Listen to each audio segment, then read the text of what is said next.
Welcome to Salty Politics this week. We are doing something a little different, and Julie and I are going to just talk about what's happening in the news and life in general. Yeah, we did this once before, and we got a great reaction for it. So we have a great guest coming up next week, I know, to talk about the Green New Deal. But you and I haven't caught up in a while, just the two of us. So why don't we just do that now and talk about the biggest news of the year, which is not the Mueller Report or anything to do with Donald Trump. It is the Game of Thrones. It's kind of a big deal, and I have some really, really important questions for you, Julie, that I put a lot of research and time into that we're going to need your input on. Here's my problem. My problem is that I am rewatching the entire series with somebody who has not watched it before, and we just, as we're taping this now, last night wrapped up the first episode of season 5. So in case that person is listening, I don't want to provide any spoilers. So why don't we just talk generally about Game of Thrones, and maybe we will revisit the topic after we get through the entire series and hopefully after this season ends, because I'm so excited for this. You know what? I think these answers are going to yield you the most hate on Twitter. Oh, let's go. You know what? Let's see. Okay. Which club, Julie, would be worse to join? The Night's Watch, the Faceless Man School, or the Shame Nuns Nunnery? Ooh, well, the Shame Nuns with the bell. I have a bell on my iPhone that if you shake my iPhone, it's an app that goes shame, shame, shame, and it rings the bell.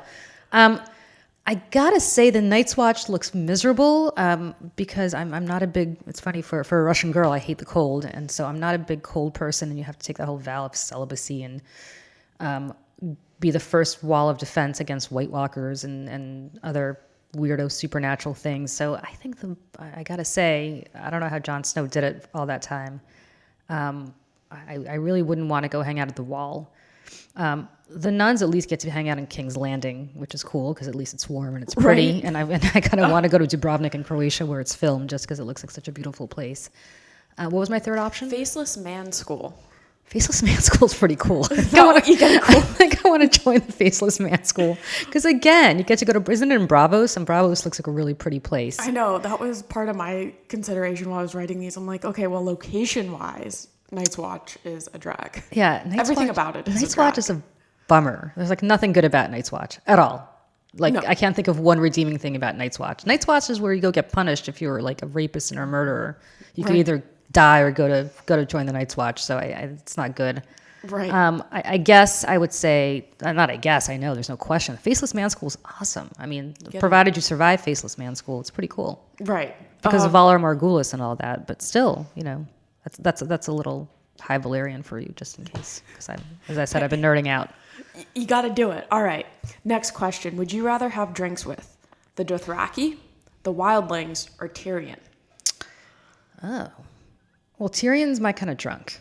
I feel like you guys would be sharing quips back and forth. Yeah, because Tyrion doesn't get mean when he drinks. Tyrion kind of gets funny and happy and gets sassy when he's drunk, which I think is kind of cool.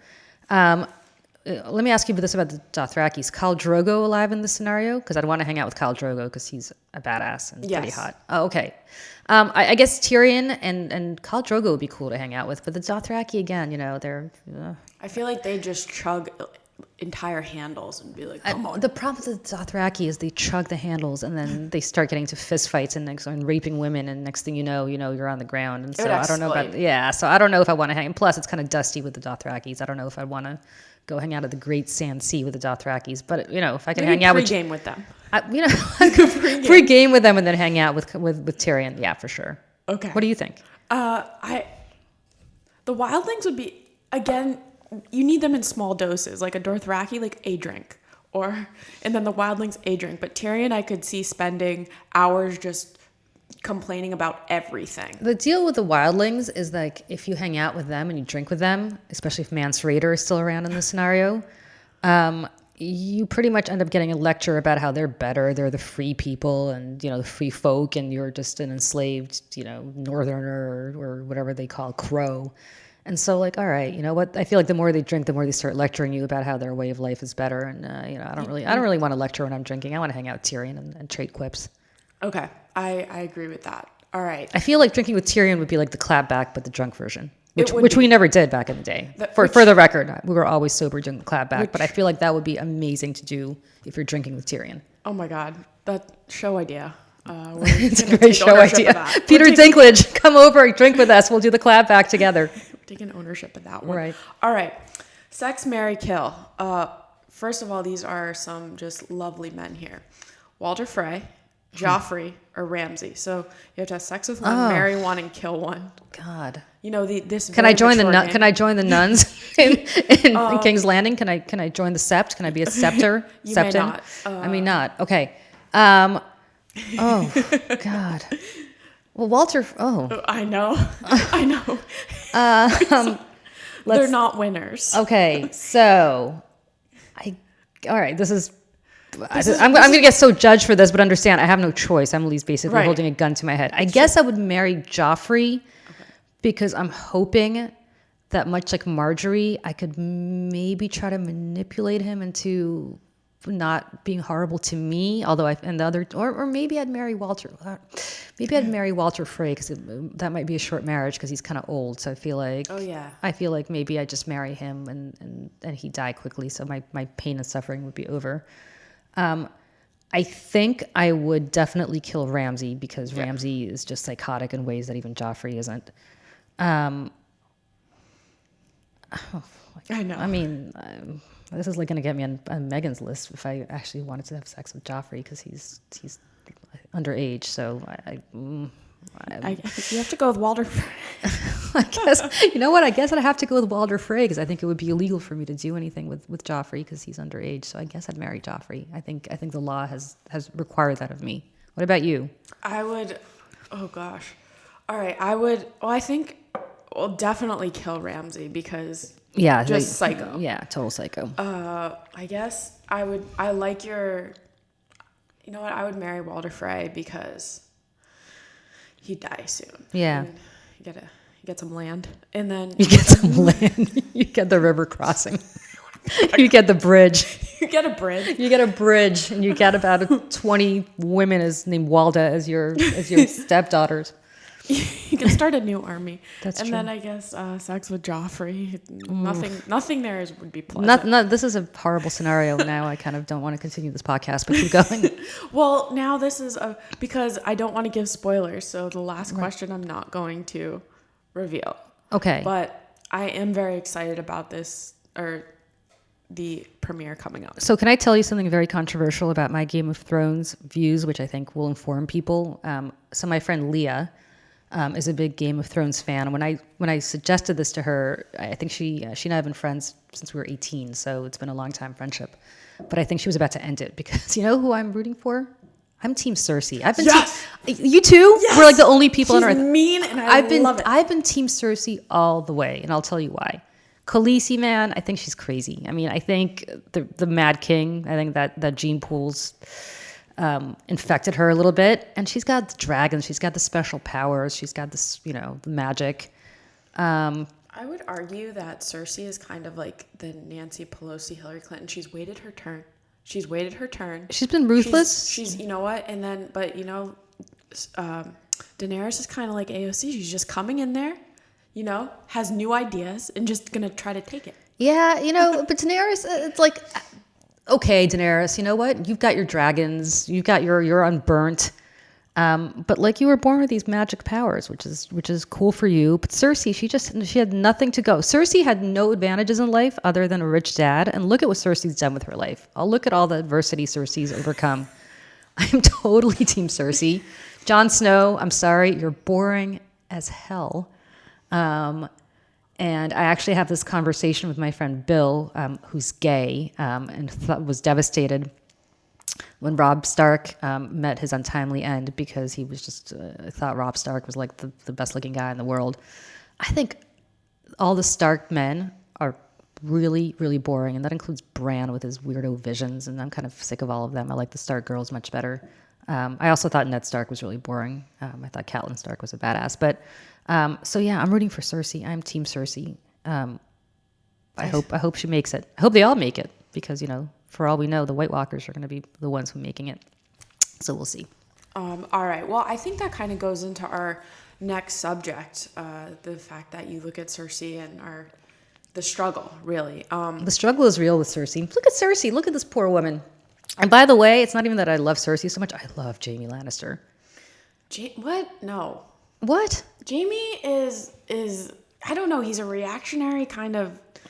I don't know. I just want to kick him off a horse. Why wasn't Jaime one of my options? Why couldn't I marry Jaime? I'd marry Jaime in a heartbeat. That's easy. That's true. That's too easy. Yeah, no, I'm team Jaime, and listen, that's a real love story. It's not every day that a guy gives up everything for his sister / his lover / the mother of his children. Hey, who knows? Looking ahead, there could be more family loving happening.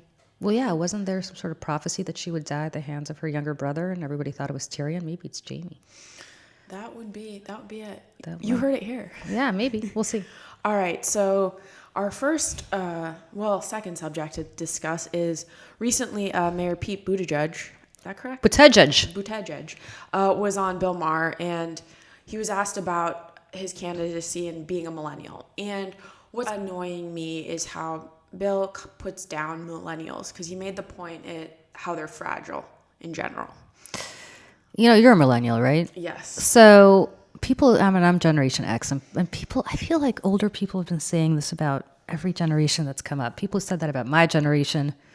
I think the World War II generation said that about the baby boomers, although that is true when it comes to the baby boomers. But I don't find millennials to be, millennials to me have gotten a really raw deal. You guys came of age after 9/11.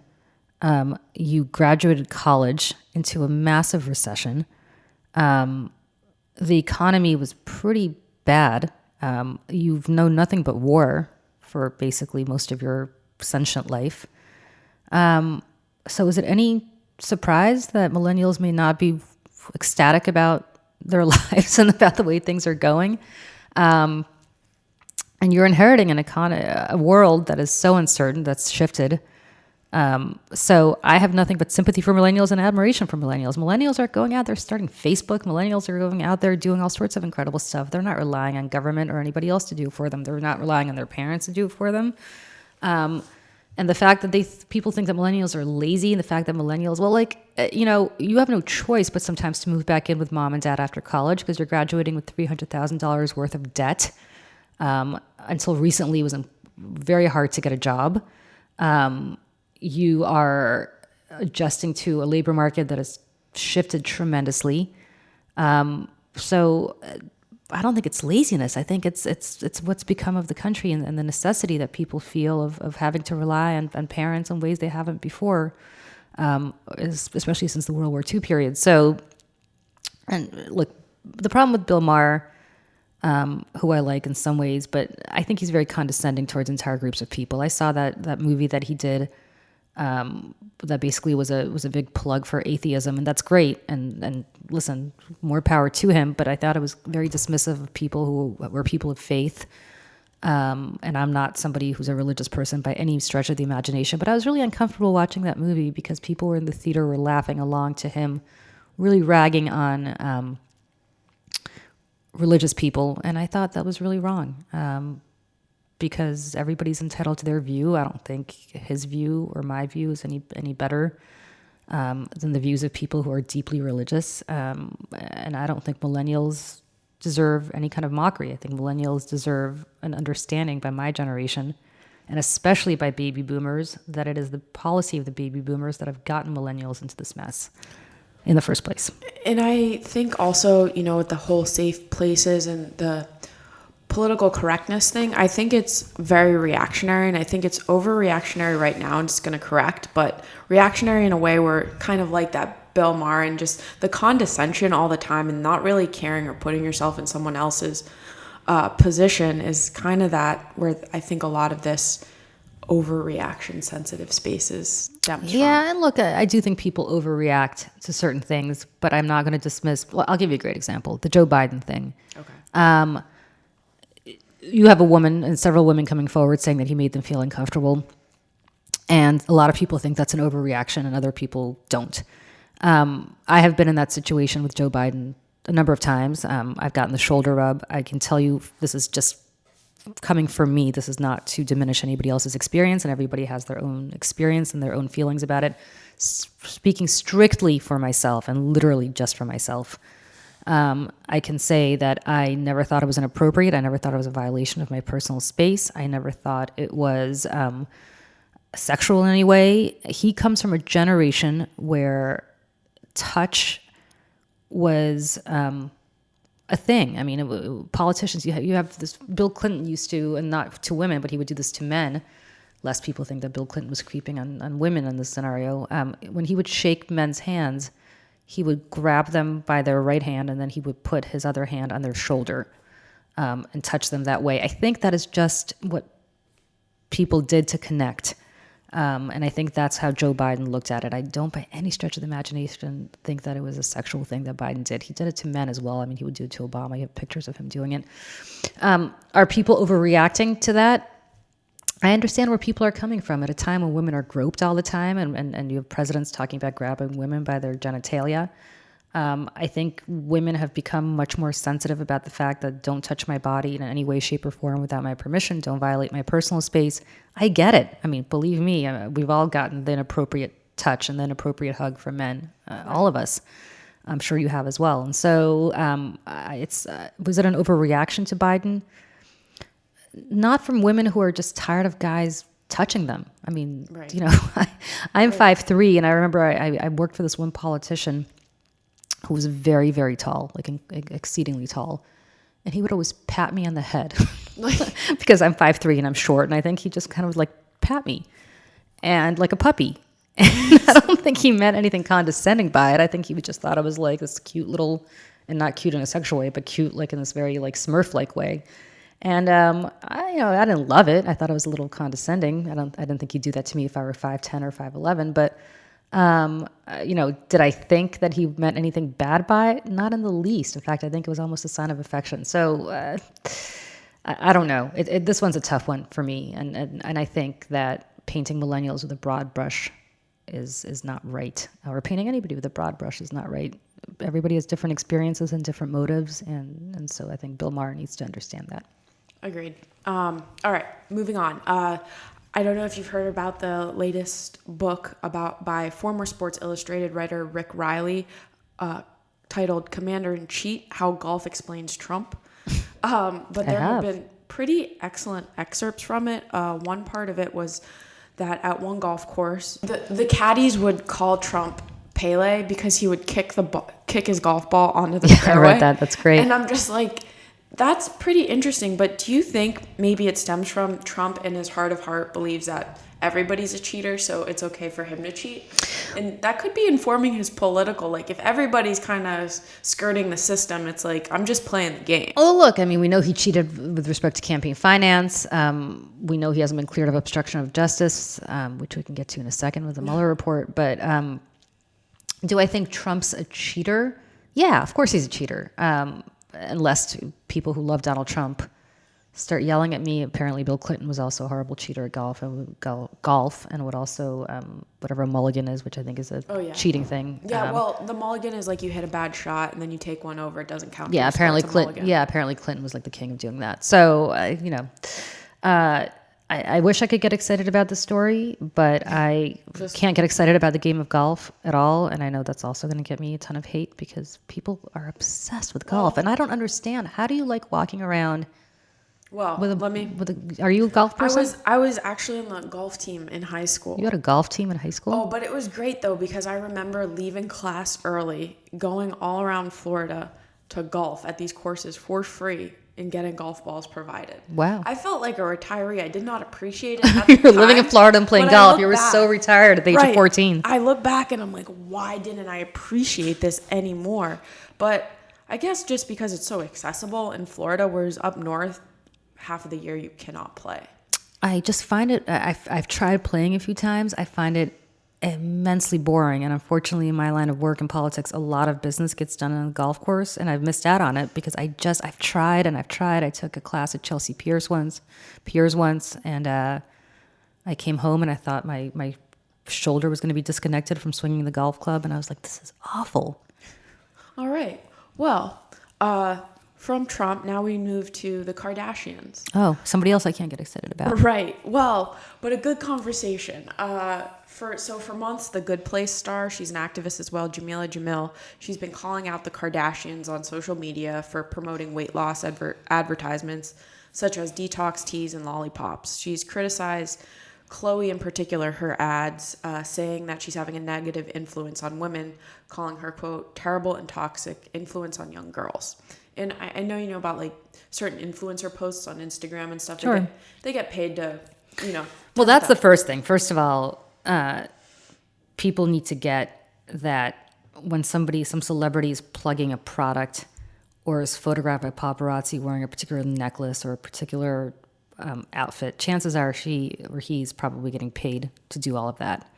And constantly celebrities get people giving them free stuff so that they wear it, so that other people will pay for it and buy it, or they're paid directly to promote something on Instagram. I will say this, if there are any young girls especially listening to us, I don't know if there are, but if there are, somebody who spent over a decade in the makeup chair at Fox, people, I think, don't understand how much goes into what you look like on TV. I would get to Fox at least an hour before my hit time. It would take about that long, if not longer sometimes, to do my hair and makeup. And Emily, you're looking at me now the way I really look in real life, and I think you can attest that I don't look anything in real life like I did when I was wearing Fox. There are fake eyelashes involved. There is hair teasing involved. There are often hair extensions involved. There is a wardrobe that is provided that is involved. There are tons and tons and tons and tons of different makeup products put on your face by professionals who they really are makeup artists. They're not just makeup people. They really are artists because they are turning you into the very, very, very best version of yourself. And the amount of effort and time it takes into making people look the way they look on TV is immense. And I will tell you, I've never actually seen an episode of the Kardashians. And in fact, I think I'm the only person in history who's never sat through an entire episode of a reality show. Don't worry, Julie. That's why I'm here. I've seen almost all of them. I know you are obsessed with Real Housewives and the Kardashians. I get too embarrassed watching it, so I can't. It's not because I'm so high-minded. I would rather sit and watch Lifetime Movie Network movies about, my mother stole my boyfriend's wife's husband, and now she's dead, and who did it shows. So it's not like I'm sitting there watching Masterpiece Theater, but I just can't get into reality TV. But I will say that the Kardashians I think Kim Kardashian has a makeup artist named Mario who actually came from Fox. He used to be at Fox and used to do my makeup and the makeup of other people at Fox before he went to Kim Kardashian. And Mario's amazing. He's, as you can see, incredible. But I promise you, knowing Mario's work, that Kim Kardashian does not look the way she looks on TV when she wakes up in the morning. Or maybe she does, because maybe she's gotten so much work done. That's what she now looks like in real life. But this Jamila, is that her name? Yeah. I mean, she's right. She's right in that these celebrities should at least, I get it that it's not good for their bottom line, but at least be honest the way I'm honest, and just say that I had a makeup artist at Fox. She was great. She's not there anymore. She said to me once, she goes, God, you come in here looking homeless and we end up making you look great. And she kind of said that as a compliment to herself, and I guess also as a compliment to me, that I was able to be transformed into somebody who was apparently decent looking, but she didn't mean it in any nefarious way. But what the reality of this is that it's not real life. I mean, it's just not real life. And I always joke, especially when I was at the Republican convention, which obviously had a lot of people who watch Fox all the time, I would show up in the morning, without any makeup, without any hair, really with just having gotten out of the shower and blown dry my hair and nothing on my face. And I'd be walking down the street of Cleveland, not down the street, but I'd be walking within a couple of blocks of the convention center in Cleveland. Not one person stopped me. Not one person recognized me at all. The minute hair and makeup would get done with me, it was like I couldn't get down the block because people knew exactly who I was. So that should just show you exactly how much effort goes into making people look the way they look on TV. And I think the more, and certainly that's before we get to Photoshop with magazines or anywhere else. So I think before little girls starve themselves or feel the need to go under the knife when they get older, or want to get injections in their butt or wherever to look more like Kim Kardashian or anything else, just understand none of that is real. None of it. Right. Nobody's born looking that way. Certainly not Kim Kardashian. I mean, if you see pictures of her when she was a little girl, there's no evidence that she was going to look the way she looks now. I mean, she's spray tanned every 30 seconds. Nothing is real. And so just realize that, and realize that every plain girl in the world could be turned into a work of art at the hands of the right stylists, the right hair and makeup people. Anybody can. And two things. One, it's even during the commercial breaks, you see the hair people come out recurl your hair or refix it. Oh my God, of course. But that's the thing. I remember, just young, learning to curl my hair, and after 20 minutes it would come out, and I'd be like, why can't I make it stay? They can make it stay the whole show. But fun fact, behind the scenes, every 7 minutes of show, the 3 minutes that they're on break. Every time. Well, this, you worked in Outnumbered. Right. You saw what they did with us. I mean, we'd be sitting on the couch during a commercial break, and the hair and makeup people would go out during a break, and they would touch you up. And the dirty secret of my life is I, after all those years of watching them do this to me, still cannot apply eyeliner. I cannot do it. I'm incompetent. And I thank God every day I don't have a little girl, so I can't, because I couldn't be able to teach her how to put on makeup. I'm just horrible at it. And all of that is done. You're never not perfect. There's no stray hair. There's no flyaways. There's no part of you on TV that is not looked at by everybody in charge of the station, and 100% analyzed to make sure you look your best. In fact, Roger Ailes, who's the former head of Fox News, would have several TVs in his office. They would all be there with the sound turned off because I know because he said it to me and to others, and he's been very clear about this publicly, or he was clear about this publicly, that his first priority is to see what your body language is like and what you look like on TV, because when you're flipping channels, people first stop at the picture and then they listen to what you're saying. And that's something for people to bear in mind too, that every single thing that is done on television stations, which is a visual medium, whether it's where the Kardashians are, or MSNBC or Fox News or CNN or every reality show, it's all staged by professionals whose job it is to make you look fantastic. And there is nothing in the world that you can do at home to compete with that, because unless you are, in fact, one of those professionals. And then kind of just the final point about that is I believe Kim responded and said, this is a quick buck and she wants to be able to spend more time with her family. So we'll take jobs like posting on Instagram and getting a couple 100,000 for one post because it allows her to spend more time with her family. I find that as BS because, okay, you got to spend more time with your family, but give a bad picture to girls and people around the world. But I don't know. What's your opinion? Because I find it kind of refreshing because at least she's not pretending that she really likes this candy or really likes these products. At least she's not saying, oh, no, I believe in this lollipop, or I believe in whatever supplement she's plugging, whatever. I have no idea what her promotions are. At least she's being honest. I'm doing this for the cash. And you should understand, little girls, that, in fact, there's no reason I'm doing this other than the cash. So don't run out and buy these products, because I'm not swearing by the quality of these products. I'm just saying that they're paying me to promote them, so I'm promoting them. Right. If you're old enough to read between the lines, I think that's what she's saying. Yeah. So I would hope that girls who heard that at least have parents, if they are not old enough to understand that themselves, have parents to explain to them that, listen, this is not a woman who's defending her products. She's basically saying this is a way to make money. And that's what she's doing.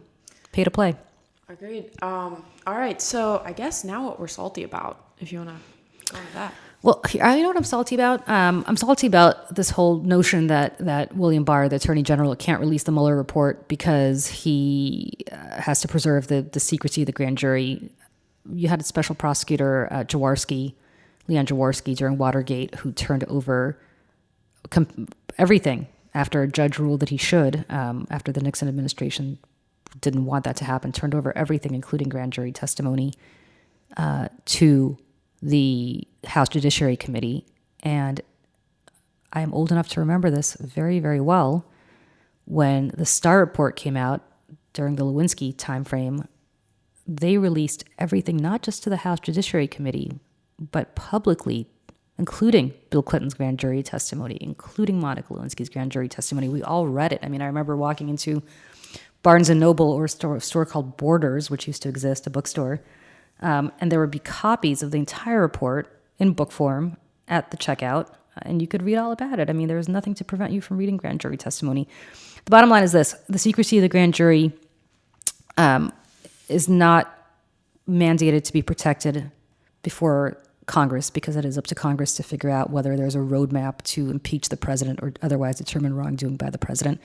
And furthermore, both intelligence committees in the House and the Senate are entitled to an unredacted copy of the report. So this is going to be tied up in court. I think the goal for the Trump administration was twofold. One is to establish the first narrative so that people in their mind are already thinking, oh, there's nothing to see here, let's move on, which they accomplished very successfully, I think, before everything else comes out. And the second is hopefully to keep this tied up in court through the 2020 election so that we will not know what's in the report. But right now, we don't have Robert Mueller's word for anything. We have William Barr's word that there was no obstruction of justice. The New York Times reported this week that, in fact, that's not true, that people in the special prosecutor's office are saying they're disputing the attorney general's findings. So let's find out what happened. We do know certain things that already did happen. We know that Jared Kushner tried to establish a secret channel to the Russians by trying to set up a secret channel in the Russian embassy, which is just mind-blowing to me. We know that he and Donald Trump Jr. met with the Russians to try to get dirt on Hillary Clinton in exchange for I'm not sure what. We know that Kushner again met with Mohammed bin Salman, the de facto ruler of Saudi Arabia, and kicked out professional intelligence and professional embassy folks from being in that meeting. It was a one-on-one. We know he communicates on WhatsApp with foreign leaders, which is something that can't be traced. Again, why?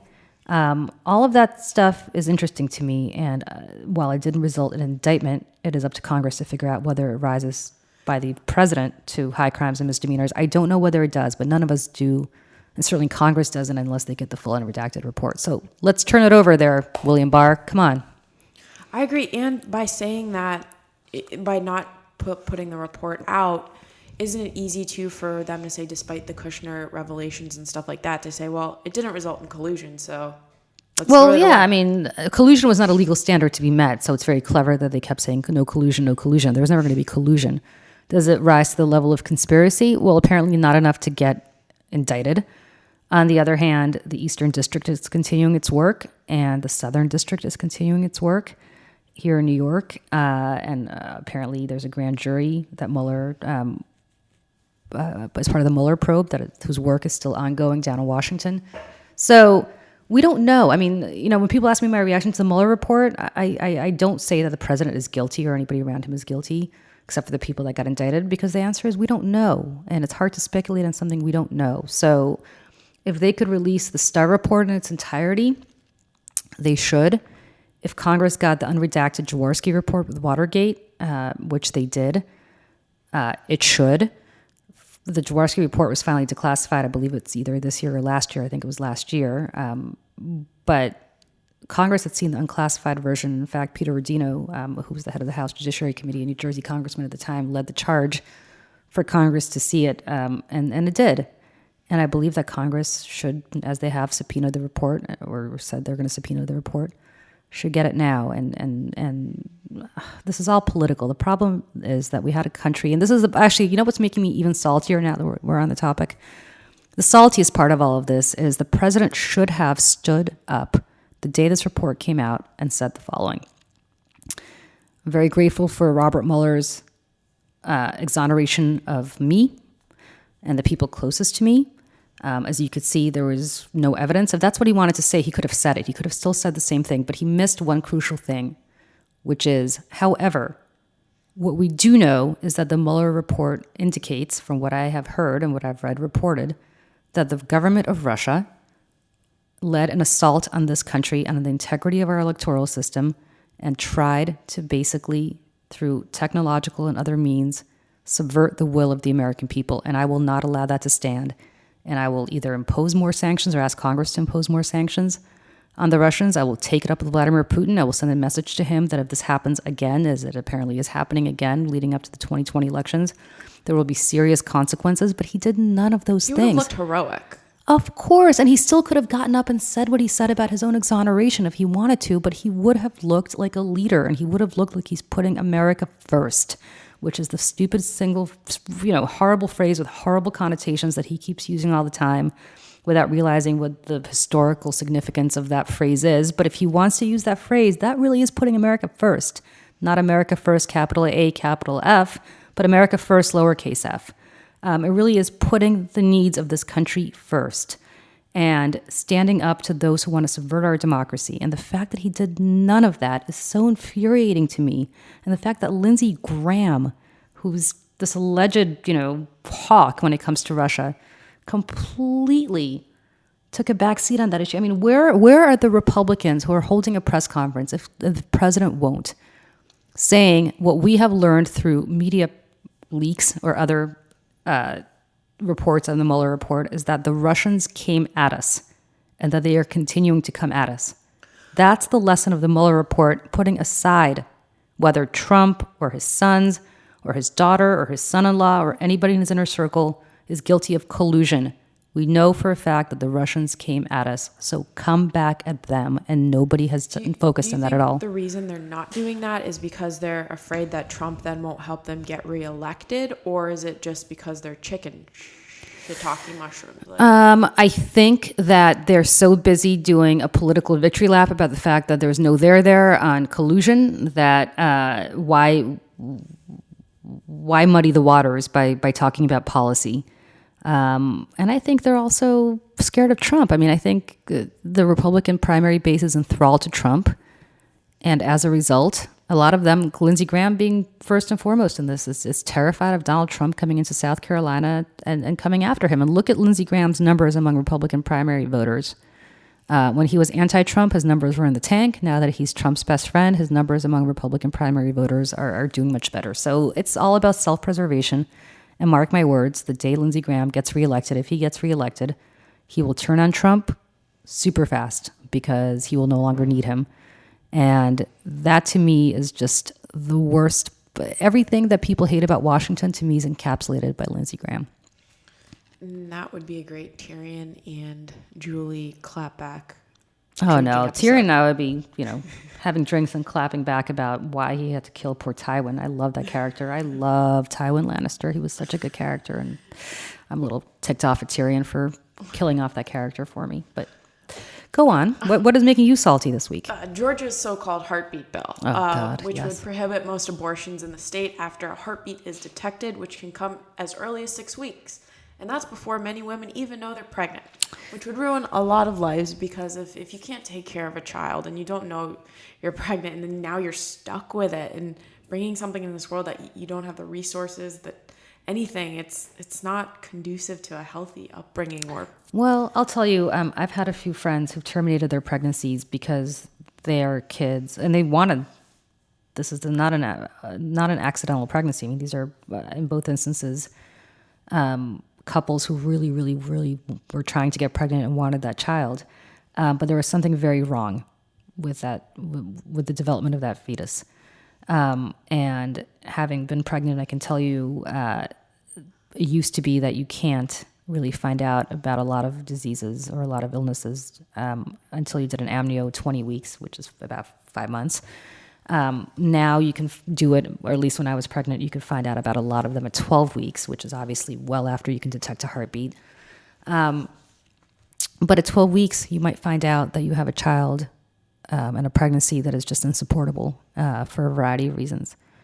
And rather than carry that pregnancy to term, only to give birth to a stillborn baby or to give birth to a child that will not live much past its birth, for both the sake of your own mental health and for the sake of not making anybody suffer needlessly after birth, they both determined that it was easier to terminate in the first trimester. But after 6 weeks. And Julie, I never really ever thought of that point of view. Yeah. And I think that's really important for people to know because, again, I was just thinking about just the basic kind of things, but having never been pregnant or in that situation, I did not know that. And that's informative. Well, I'll share something personal. When I was pregnant with my son at 12 weeks, I did a what was called a CVS test, and the doctor told me that there was a possibility that he would have spina bifida. And I would know, I think, within 24 or 48 hours whether that was the case or not. And it was an incredibly awful time for me. I had tried so hard to get pregnant. It had taken me a very long time. And to think that, and when you're pregnant, I don't know if this applies to other women, it certainly did to me. One day, because you're counting down 9 months, right? Which is really 10 months because it's the full 9 months. And every day feels like an eternity because it's just for me, it was the longest 9 months of my life because I so wanted that baby and I so wanted to meet that baby. And then to find out at 12 weeks, which is 3 months, which I know doesn't seem like long, but it really is when you're already, constantly putting your hand on your stomach, even though there's nothing there yet to put your hand on, but you're still, you basically really connect, or at least I did, with your baby. And then to find out at 12 weeks that, oh my God, you might have a child. And I mercifully, luckily, it turned out to be fine. But let me tell you something. It's just it's an agonizing decision that women have to make. And I know women who it did not turn out fine for and much worse than spina bifida, which is bad, but it's not insupportable with continuing to live. But it's to make women carry a pregnancy to term that doesn't end in a live birth. It's just cruel. I mean, it's awful. I can't think of something more cruel. And then is Governor Kemp paying for the psychiatry bills that this woman is going to have to go through in therapy for the rest of her life? I highly doubt that. No, and the whole point is this whole purity. There's no nuance to this. It's like I'll give you a great example. New Jersey. This is I hate to equate this with abortion, but it's part and parcel of the same mindset. Although I truly don't want to conflate the two because I don't think there is any confluence between these two events. But New Jersey just passed something called the Aid in Dying Bill, which is a bill that basically allows terminally ill people to terminate their lives at a time and place of their choosing if they have 6 months or I think it's 6 months or less to live.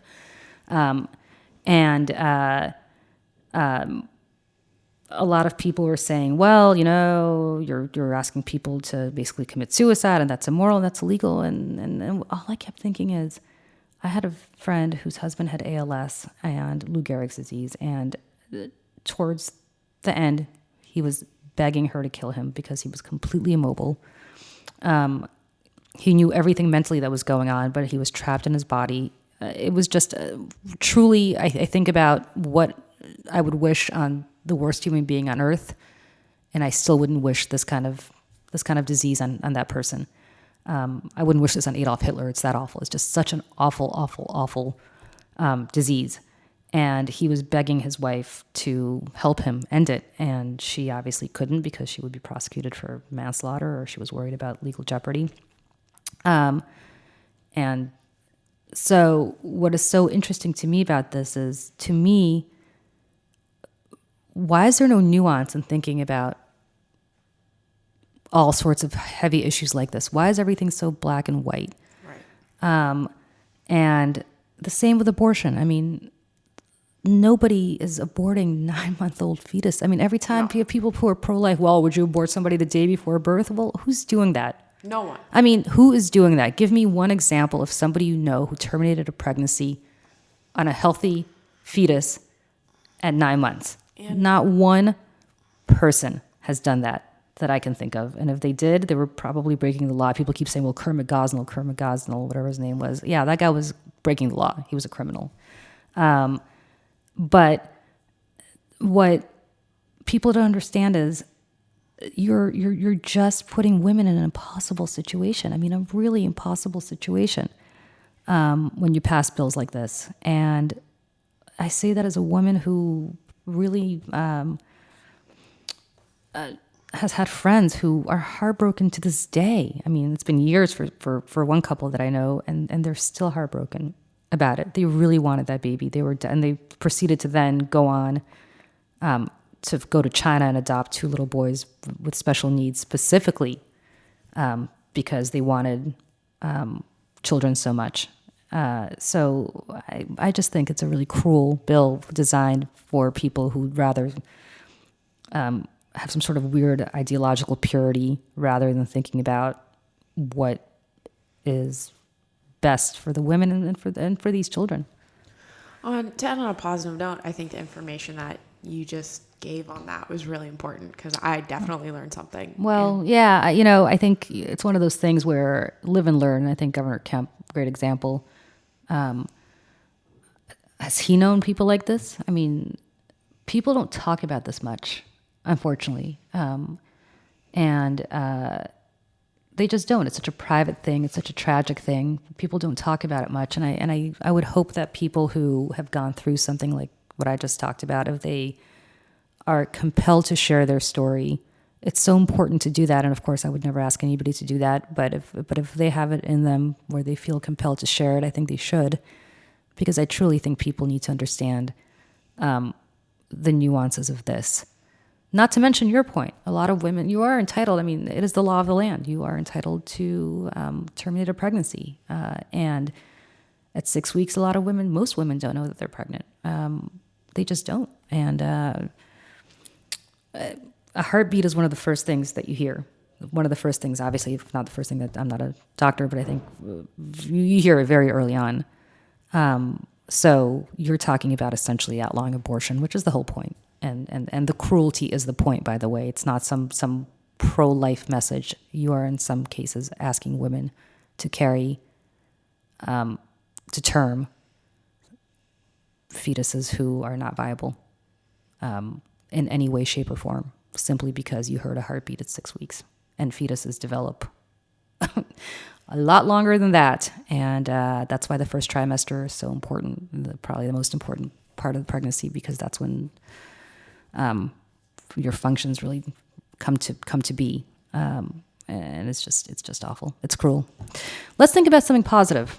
Well, I look forward to when we start to watch Game of Thrones each week and talk about it, because I know I'm in this dilemma though, because as I said, the person I'm watching with has not gotten through. I don't think we're going to get through it before the 14th. Is it the 14th? It's not this coming Sunday, right? It's a week from Sunday. Right. Because we're powering through probably one episode a day, and that's I say I'm kind of jealous though, because it's that part where it's like you haven't seen it yet and you still get to see all the upcoming seasons. It's actually really cool for me too, because I realized there's so many things I didn't pick up on the first time around, like at all. And now knowing what I know, all the little nuances too that you must be catching. Totally, and all the foreshadowing. It's really great. I've never read. Did you read the books? I never read the books. No, I'm not, because every time the people who do read are like, well, in the books it said. I don't care. I'm watching this right now. Yeah, I agree. I know, exactly. That's like me every time I watch some historical drama. Especially, remember the show The Tudors on Showtime? Oh, yeah. So I was that because I love medieval British history. You know your stuff. I know my stuff. And so when that show, which did not know its stuff, would do stuff, I mean, it was so ahistorical. And my friend Gail and I were talking about it. And I was like, well, that's not right. And that's not right. And that's not what really happened. And finally she goes, Julie, just shut up. Yep. It's a stupid bodice ripper Showtime series that's basically being written like All My Children. Why are you being such a buzzkill about this? And I couldn't stop. Like, I couldn't stop being a buzzkill. My other friend, my best friend going back to 8th grade, literally refuses to go watch historical movies with me because all I do is mumble under my breath in the movie theater about how this is wrong and this is wrong and this is wrong. And finally, she was just like, it's been real. Like, we'll never see a movie with you again. And I get it. So I get the annoyance of what I do. And I'm equally annoyed as you are by people who read the books and are like, well, this isn't true to the character. And you're just like, whatever. It's a show. Let's just enjoy. There's really no dragons out there. Maybe there are. Maybe we don't know. Right. maybe there have been. But yeah, I get what you're saying. Maybe I'll read them after the show's over. Hey, well, we'll get to watch the Game of Thrones politics style with the Democrats and see who who's victorious. I know. We have a lot coming up to talk about. You know, one of my friends has this theory that the Hound is obviously some Azul, whatever, I don't know this guy's name, the great god of whatever, and Game of Thrones. And I was like, you're Peter Buttigieg would be like the Hound, like the dark horse who comes out and wins it all. Hey, That'd be cool. That'd be cool. All right, you guys have heard it here. Saltier Politics. If I'm right about this, by the way, I don't want to get one more negative tweet because I will retire from opinion making. I will have so hit the jackpot that I will just need to repost this clip and then done. I will retire from punditry forever if I am right about that. All right. Have a great week, everybody. We'll see you next week. All right.